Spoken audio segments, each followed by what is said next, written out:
16 degrees below freezing, and my own son told me to figure it out myself. I'm Nicholas Russell, 68 years old. That night I stood on my son Brandon's doorstep in Greenwich, Connecticut, wearing my old work jacket and steel-toe boots while the worst blizzard in 20 years tore through the street. My furnace had died. I needed shelter. But Brandon and his wife Jessica wouldn't let me in.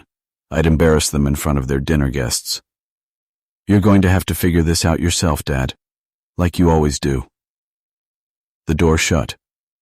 What they didn't know, I'd been figuring things out for them for 5 years, $7,200 a month, quietly, from my own trust fund.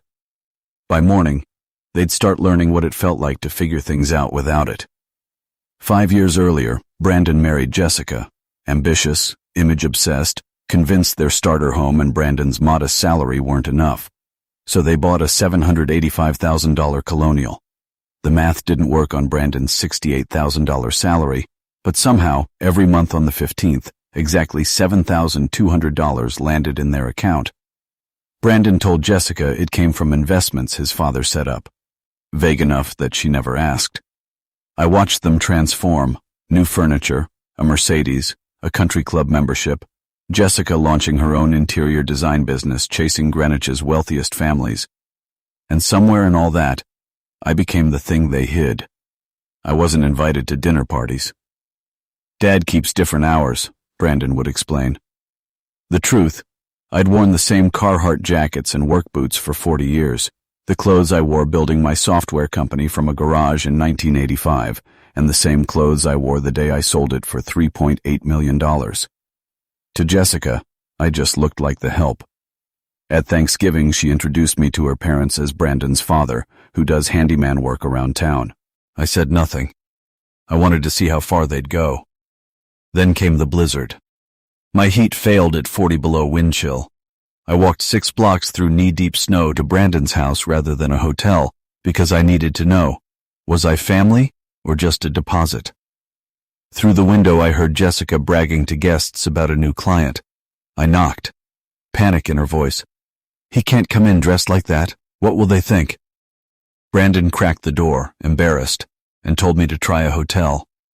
When I said the roads were impassable, he said the words that broke something in me. "You're going to have to figure this out yourself, like you always do." I checked into a hotel, paid out of pocket, and the next morning had a doctor confirm mild hypothermia, 94.6 degrees Fahrenheit core temperature. I kept the report. 3 days later, I sat across from Brandon at his office and asked him directly, "Do you know where your money actually comes from?" He didn't. He'd never asked.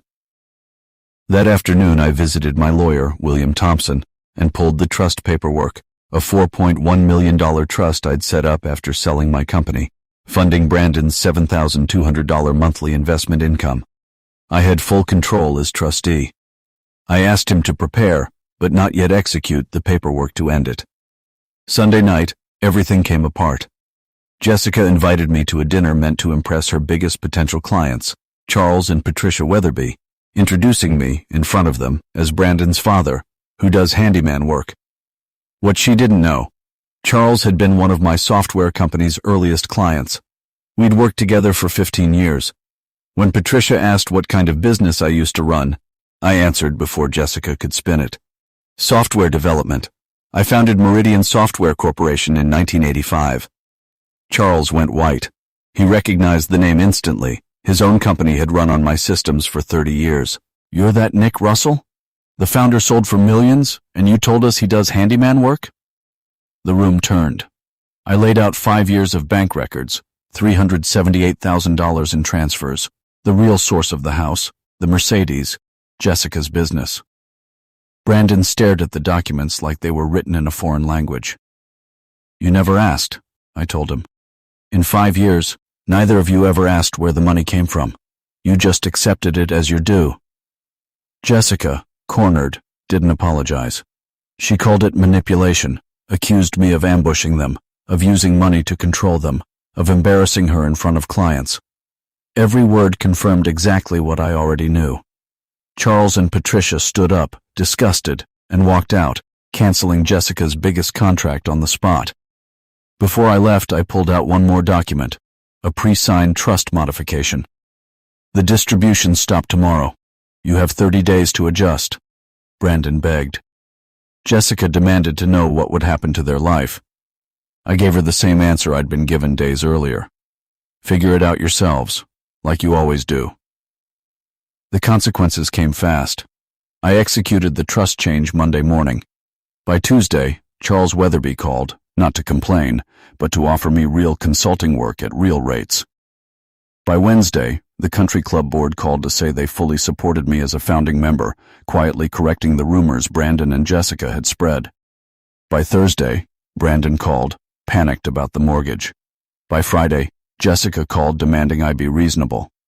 I redirected the $7,200 a month into a scholarship endowment for local students pursuing technology careers, the same amount that used to pay for designer handbags and a Mercedes lease. A week later, Patricia Weatherby played me a recording, Jessica telling her I was a vindictive old man who'd been financially controlling the family for years.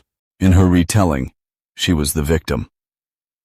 3 months later, the house went into foreclosure. Jessica's business collapsed as more clients quietly walked away.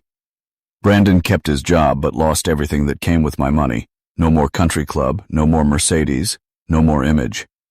My own life, meanwhile, filled back up.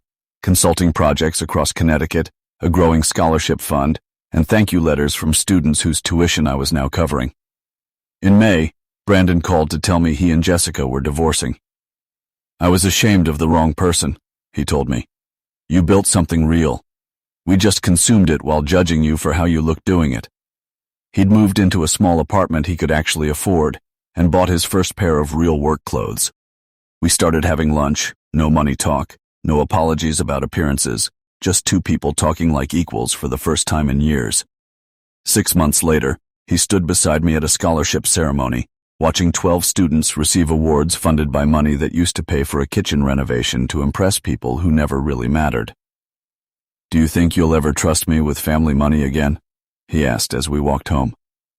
When you can pay your own way and choose to help others anyway, I said. We'll talk.